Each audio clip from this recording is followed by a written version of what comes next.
बद्रीनाथ, ये सिर्फ एक मंदिर नहीं, ये तो दरवाजा है कई दिव्य रहस्यों का।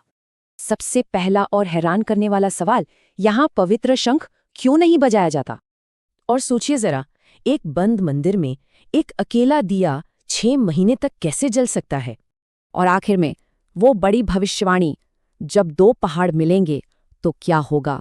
इन रहस्यों को समझने के लिए हमें कहानी की शुरुआत में चलना होगा।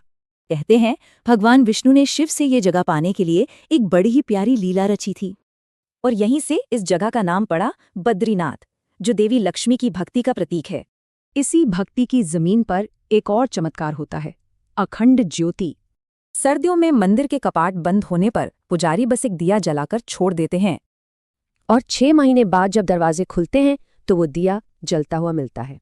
यहाँ की परंपराएं भी इसके चमत्कारों जैसी ही अनोखी और गहरी हैं।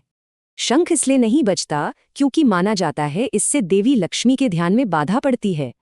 यहाँ का प्रसाद भी कोई मिठाई नहीं बल्कि पवित्र तुलसी के पत्ते होते हैं। अब जरा कुदरत की करिश्मों की बात करते हैं। यहाँ कड़ाके की ठंड पड़ती है, लेकिन ठीक यहीं पर तप्त कुंड का पानी हमेशा 54 डिग्री सेल्सियस पर गर्म रहता है।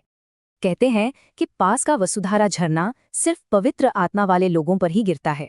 और ये है भीम पुल, जिसे पांडव भीम ने एक ही भारी चट्टान से बनाया था। यहाँ तक कि प्रकृति भी शांत रहती है, कुत्ते नहीं भौंकते और न ही बादल गरजते हैं। लेकिन सबसे बड़ा रहस्य तो भविष्य से जुड़ा हुआ है। ये 2 पहाड़, नर और नारायण, हर पल धीरे धीरे एक दूसरे के करीब आ रहे हैं। भविष्यवाणी कहती है, जब ये मिल जाएंगे बद्रीनाथ का रास्ता हमेशा के लिए बंद हो जाएगा। और इस भविष्यवाणी का एक संकेत अभी से दिखना शुरू भी हो गया है। जोशिम मठ में नरसिंह मूर्ति का एक हाथ धागे जितना पतला हो रहा है। इसके टूटते ही भविष्यवाणी सच हो जाएगी। लेकिन शास्त्र कहते हैं कि ये अंत नहीं बल्कि एक नए पवित्र धाम भविष्य बद्री की शुरुआत होगी। तो क्या ये एक अंत की कहानी है या एक नए दिव्य चक्र की शुरुआत?